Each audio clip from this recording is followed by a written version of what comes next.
Olá, sejam bem-vindos ao nosso canal Orvalho em Gotas, nosso espaço de louvor e adoração ao nome do nosso Senhor e Salvador Jesus Cristo. Hoje, o nosso estudo está em Provérbios 23. Mas antes, como sempre, vamos fazer a nossa oração? Pai querido e de bondade, louvado, exaltado, santificado seja o teu nome. Pai, hoje vamos estudar um tema muito importante que requer que nós sejamos sinceros conosco e contigo. Pai, eu te peço que venha sobre nós derramar o teu poder, derramar a tua graça, expandir a nossa mente para que possamos absorver todo o ensino que tu tens nos dado. Te peço, Senhor, que venha a ser conosco. Dirija os nossos passos e os nossos caminhos. Em o nome de Jesus. Eu te agradeço. Amém. Como eu disse, nosso estudo hoje está em Provérbios 23. Mas antes de eu falar especificamente de Provérbios 23, eu preciso fazer uma observação sobre uma curiosidade interessante aqui para nós. Um pouquinho antes de iniciar o Provérbios 23, ali perto do verso 22 de Provérbios 22, começa aquele compilado que nós já falamos dos provérbios dos sábios do Oriente. Lembra? Eu falei que Salomão não é o único autor do livro de Provérbios. Tem os provérbios, sim, de Salomão, os seus ensinamentos, tem os provérbios dos sábios do Oriente, aqueles que iam visitar Salomão para conhecê-lo e conhecer a sua sabedoria, e tem do rei Lemuel e sua mãe. Pois bem, aqui em Provérbios 22, a partir do verso 22, começam os 30 provérbios dos sábios do Oriente, que vieram dali da região do Egito. E o ensino de hoje, por curiosidade, faz parte desses ensinamentos dos sábios do Oriente. E aqui se encontra um dos 7 pecados capitais. Exatamente. Em Provérbios nós temos falando sobre o pecado da gula e também sobre o pecado da bebedeira, que quer dizer sobre o alcoolismo. Nós não vamos ler o texto aqui, fica de lição de casa para você ler Provérbios 23. Mas eu quero destacar aqui alguns versos, anota aí no seu caderninho, que está escrito assim, nos versos 1, então vamos lá, Provérbios 23, verso 1, verso 3, verso 6 e verso 8. Aqui especificamente fala do pecado da gula. Já nos versos 20, 21, 29 e 30, do 29 ao 35, de novo, versos 20, 21, 29 ao 35, trata-se sobre a bebedeira, os males do alcoolismo. Perceba que Deus, ele não se preocupa conosco apenas na questão da sabedoria. Ter equilíbrio na vida é uma questão de sabedoria. Como assim, Gênio? Pois bem, em Provérbios 23, ali do trecho de 1 a 3, ele está falando da importância da gente ter equilíbrio ao comer.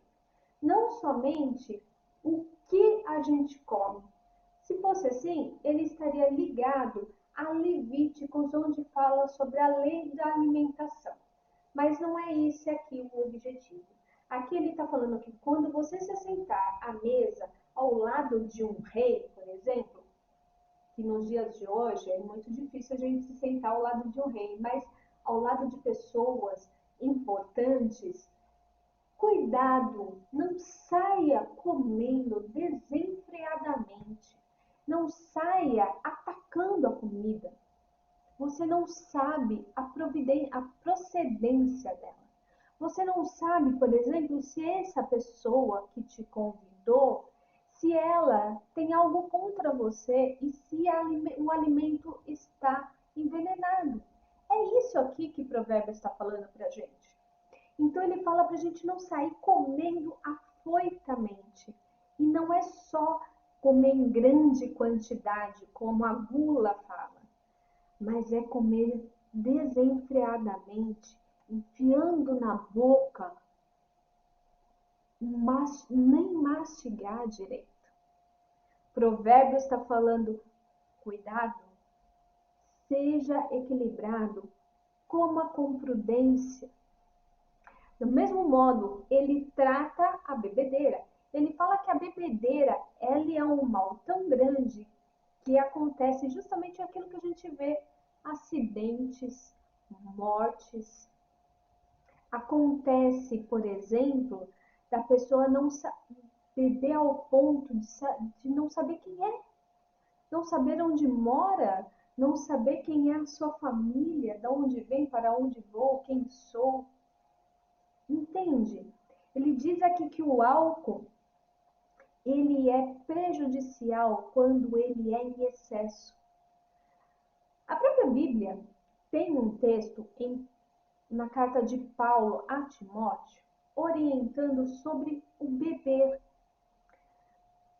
Timóteo, ele tinha um problema estomacal, o que nós consideraremos hoje um refluxo ou não chega a ser uma úlcera, mas uma gastrite estomacal.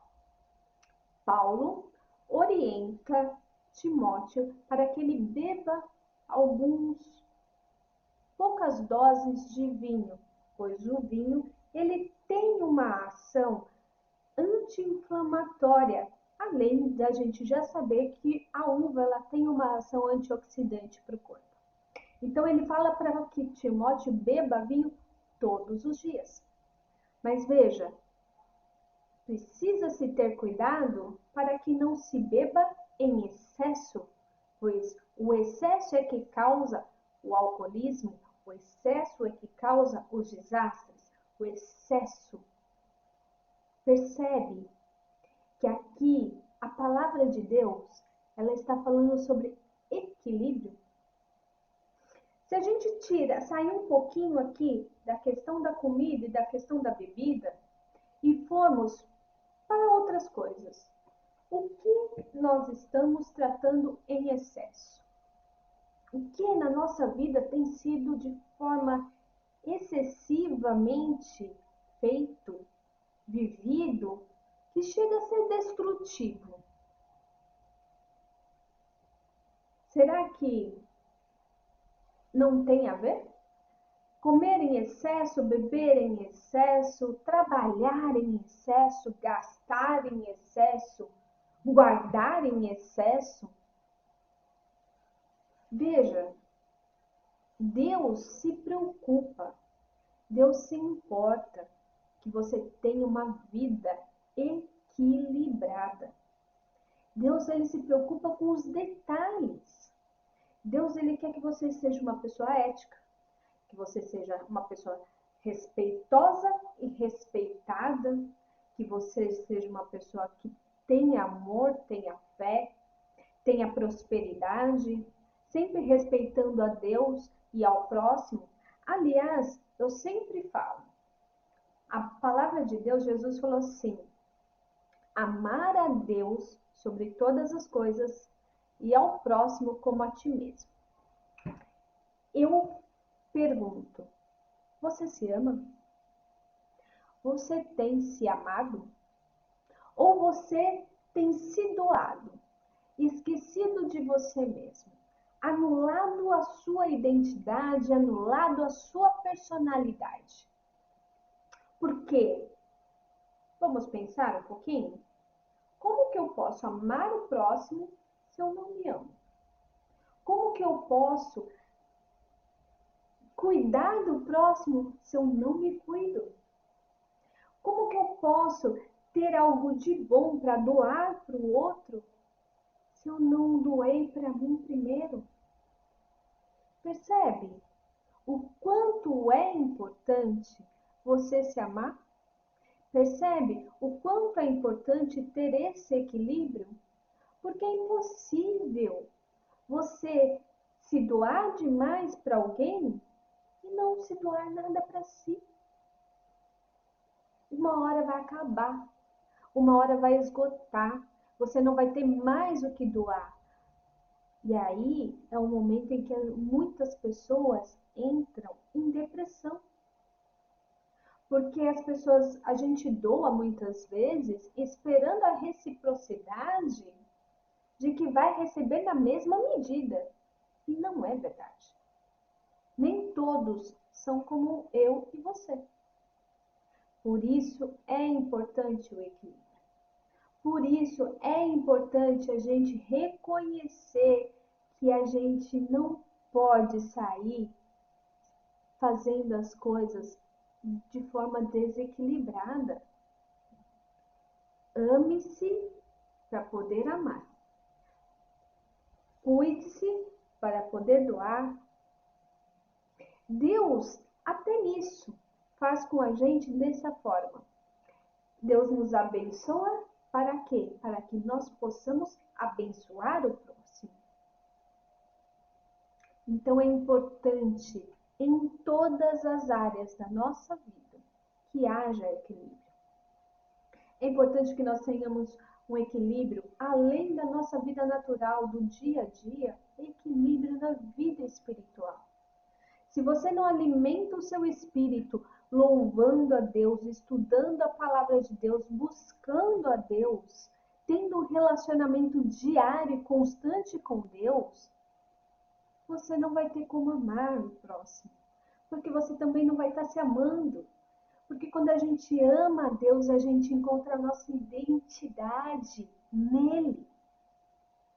Então, até aqui, na vida espiritual, é necessário ter um equilíbrio.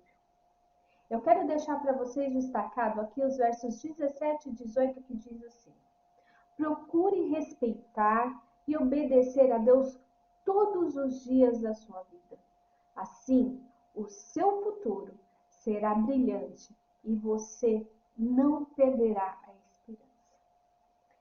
Que Deus possa abençoar a sua vida, que você possa ter uma vida equilibrada e dirigida pela unção do Espírito Santo.